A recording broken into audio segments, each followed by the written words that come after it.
First of all, in your love relationship sector, I have this card about control, okay? This is the Four of Pentacles, and I usually look at this card hanging on to earthly possessions, feeling a little bit paranoid that things are going to be ripped away from us, feeling like we need to cling on to everything that we have, and also almost like viewing other people as possessions, and almost viewing it's like being very closed off to the point where we need to be very protective. We need to take care of what's ours, which is honorable, and honestly, it's a good trait. But overdoing it can be detrimental. And I do feel a lot of the element of control when it comes to this card, clinginess, control, and wanting things a certain way.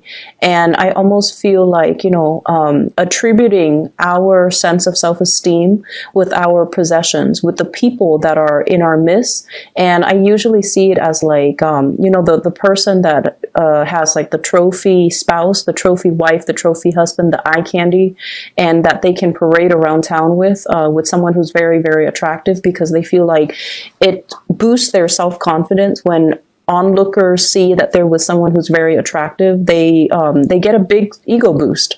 So it's kind of akin to that, and in a more in a lesser sense, when it comes to relationships, this is trying to control resources, trying to cling on to everything, because we automatically assume that our sense of self-worth, our sense of competence, and our sense of confidence is greatly linked in with the people we surround ourselves and the material possessions that we have in our midst. And I also feel as well, when it comes to arguments, when it comes to dealing with another person that you're romantically involved with, that you're married to, or, a significant other, whoever it is, that you're romantically linked up with, this is like not being able to see outside of our own vantage point. Like I said earlier, clinging on so strongly to our beliefs that when people question our values, question our beliefs, we feel like it's an attack on us personally. And so we tend to get a little bit defensive. And a lot of the times, the things that we are very defensive about are things that we know to be true about ourselves. And that's why it's like touching a sore spot that we don't want to look at. It's like touching something we have swept under the rug that somebody is now poking at, and it makes us uncomfortable. So if there has been, arguments and things like that, where a partner has somewhat like triggered or found your soft spot, these are areas that you have to work on rather than getting defensive. Maybe it's time to, say like, let's take a break from this. Let me ruminate over what you have just said, and then I'll come back to you at a later date, detaching yourself so that you can do some inner examination, and that so you can figure out why these are such trigger topics for you, and why issues of control and dominance are playing out in your relationships. I feel like for many of you, it's like either side of the coin. You might be attracting people who are kind of like impulsive, or they're like trying to plan out everything for you in your life. So they might be encroaching, like crossing over your boundaries, or not respecting your free will. And so you have this defensive stance up all the time regarding a relationship partner, where you're trying to maintain your space and you're trying to take control of your own life. And then for others, there's this issue of, control and things like that coming in your relationship that you're exuding towards another partner. The partner that you're dealing with shows up here as the Six of Swords. This is somebody that has been through hell and back, okay? They've got a really interesting backstory. So if you're dealing with someone that has been through like a lot of tumultuous childhood, a lot of dealing with, a lot of relocation, moving from one place to the next, they've never had a place where they can call home. They've never had a place or a family, or even like a love relationship that accepts them for who they are. And I feel like this is a partner that has been through so much in their own lives that it's hard for them to believe in love. It's hard for them to believe in, soulmates and stability and even, permanence. Okay.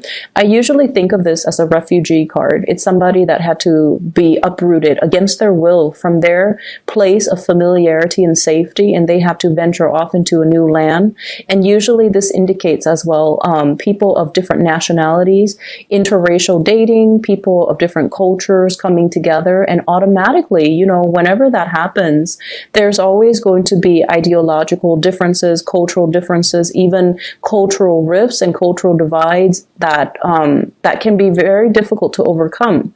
And if there are linguistic differences, or they're saying difficulties, but I'm hearing, well, it could be both. If there has been communication difficulties due to linguistic differences between the two of you, I feel like that's another issue that's kind of like, it's like another level of that lattice on top of the existing problems in the relationship.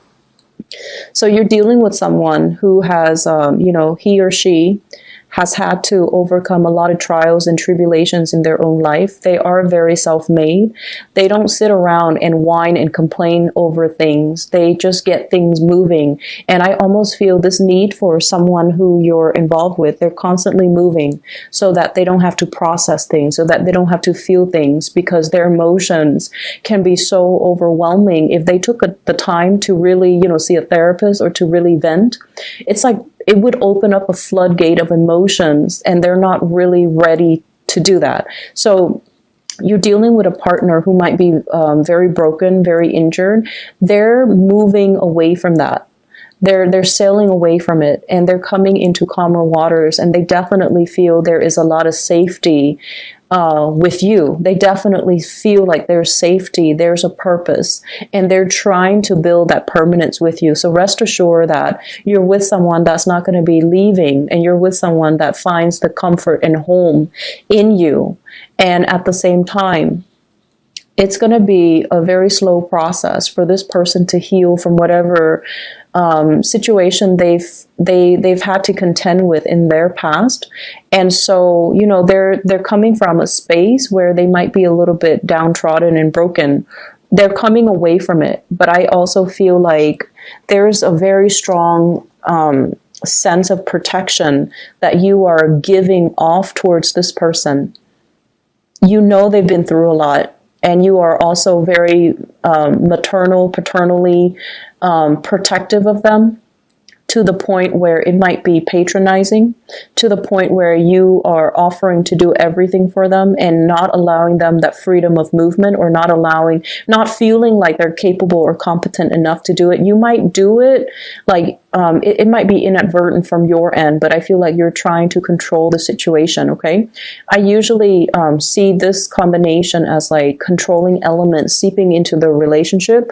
One person might feel like it's healthy, but the other person, I feel like, feels like it's stifling. So be very careful about that. If that's your energy that you're bringing to the table, be careful in identifying that early on. If that's an energy that you feel coming from a prospective suitor, or somebody that you're dealing with long term.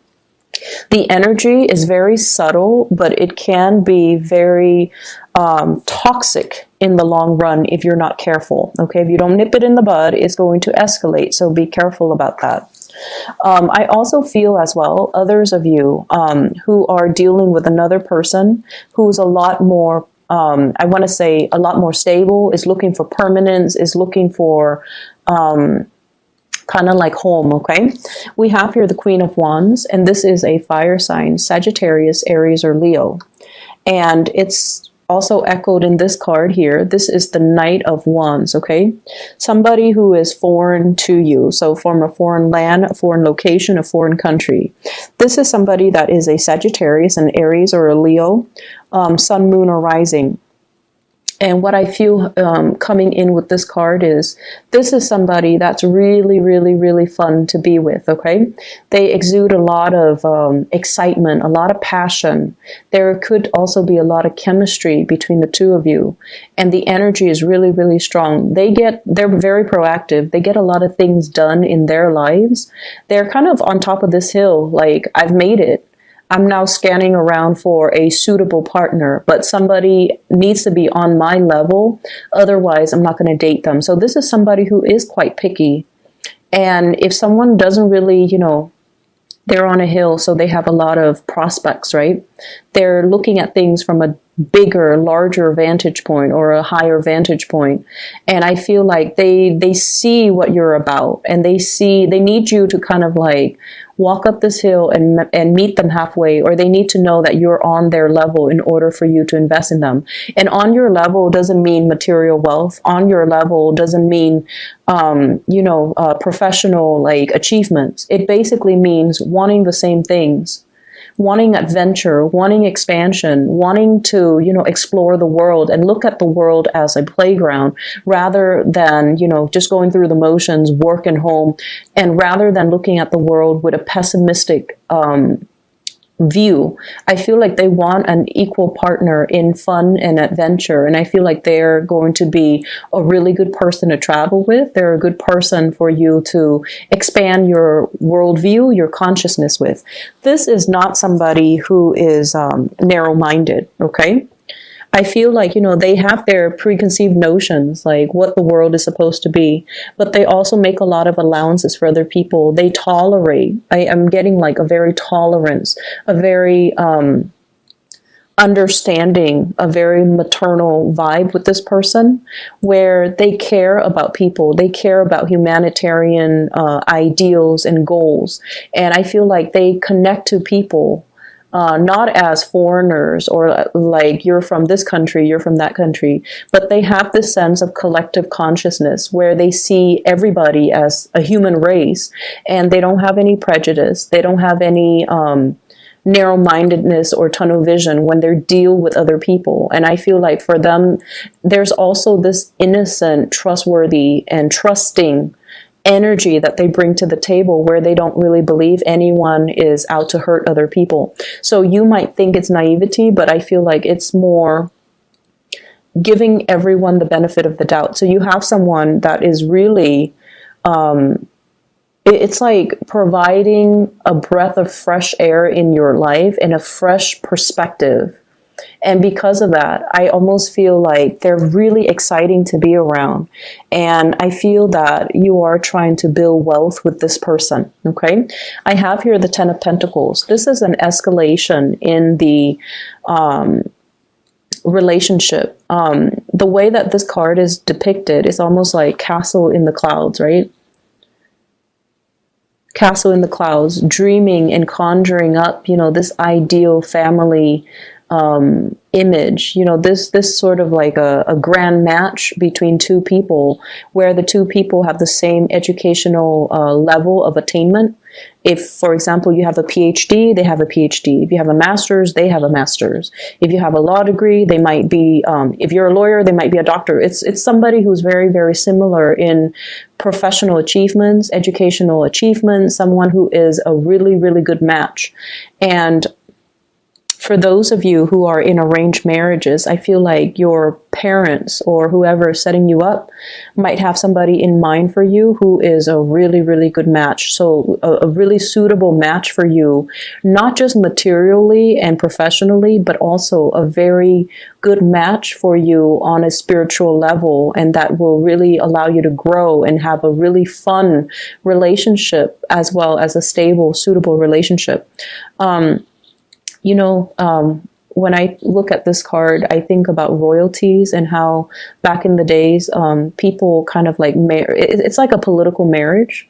But I feel like with this card and with the energies that it's wedged in between, you're meeting somebody that is a really good match for you. And I feel like there is this nesting instinct that's going to come naturally to the two of you, okay? Nesting instincts, people assuming their specified gender roles. So even for same-sex couples, it's almost like one person will step up and assume the feminine role, the other person will automatically then assume the masculine role. So whatever that means to you in every relationship, even same-sex relationships, we kind of need to embody the yin and yang energy in order for the energy to flow well. And I feel like there's this natural affinity that you have with another person where one person embodies the yin energy and the other person that yang energy. And so things will move along very, very smoothly. And as a result of that, we're going back to the first card. This is about, relinquishing control. This is about allowing your partner the freedom and also the opportunity to step up and, take control of situation, or also allowing, the natural flow of who's in control and who's relinquishing, just allowing that to naturally calibrate between you and another partner rather than forcing a connection, rather than, having it a specific way. I do feel for many of you in relationships, you are at a point where you are trying to, your nesting instincts are kicking in. You are trying to build something with a relationship partner. So you might be conscious or, a lot more aware about your spending, which is a good thing. You are a lot more conscious about saving up. You are a lot more conscious about, taking care of your relationship partner, wanting to purchase a property, wanting to buy a house, wanting to buy a car, wanting to, save up for the children's college funds. So you're doing practical things to sort out and balance out your resources just so that you can pass some things along, pass down a legacy, pass down an inheritance, and leave something of lasting value to your children because somebody is triggering this nesting instinct within you. In other areas of your life, I do have a spiritual advice that's coming into the picture for you. And I feel like for some of you, and I know it's supposed to be, spiritual advice, but I'm seeing it here, so I'm just going to say it. I feel like you have an ex that's still haunting you for some of you, and you have moved away from it, but I feel like you can't be rid of them. That's what it feels like to me. They're either relentless, like they won't let go of the connection, or you're not being clear enough. And this is something I've mentioned before many, many times for Cancerian people, especially the men, especially the Cancerian men.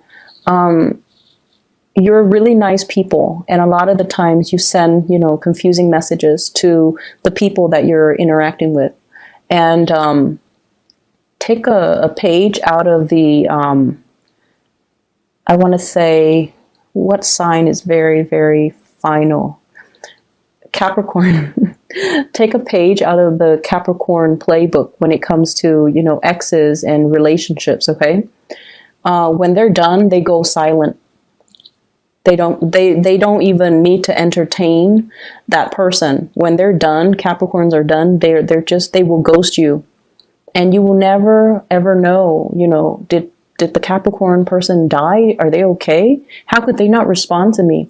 Well, it's because they're very final. And also, it's because they also, and I feel like this is their incentive or their, rationale for doing what they do. It's because they don't want to open up that door of communication and have you confused, or they don't want to, lead the other person on. So I feel like with Capricorns, when it's done, it's really done. They close the door for good and they move on, and you won't hear anything from them. And I feel like with you Cancers, I feel like it's very difficult for you to do that. And you might chalk it up to playing nice and being courteous. But what it does is that it creates hope from the other side, from the other person, that, oh, they're still talking to me. They might want me back. Maybe not now, but one day. So I'll keep knocking at that door.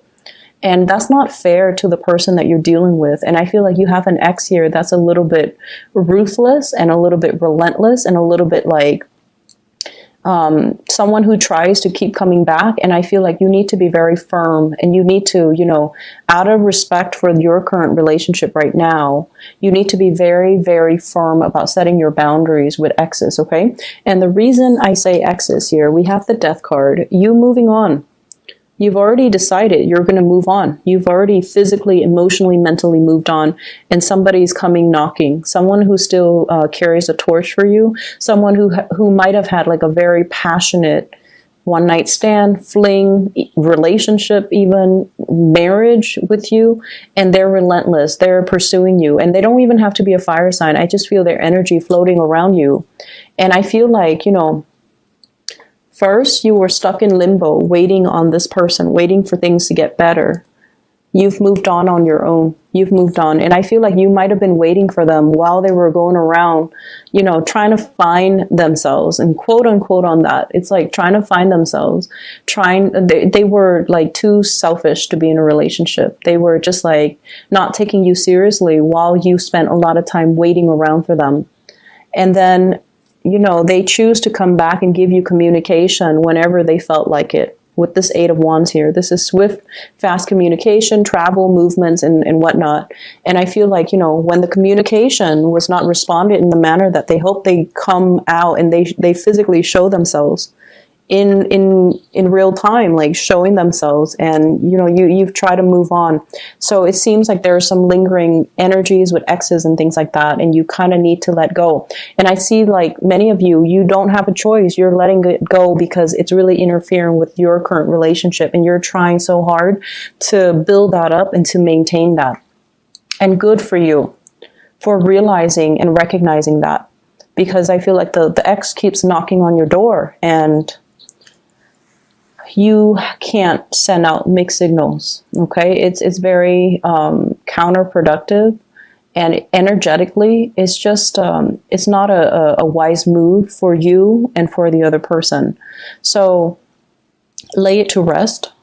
Other things that I am picking up from this spread here, I feel almost like for many of you, there is major contemplations about trying to get your life in order, trying to, get rid of bad habits, trying to reorganize your life, and trying to get yourself in a space where you can be proud of your achievements, where you can get things moving for yourself. So I almost feel like this fire lit up under you, where you're like, okay, I need to get things done. I've been stalling.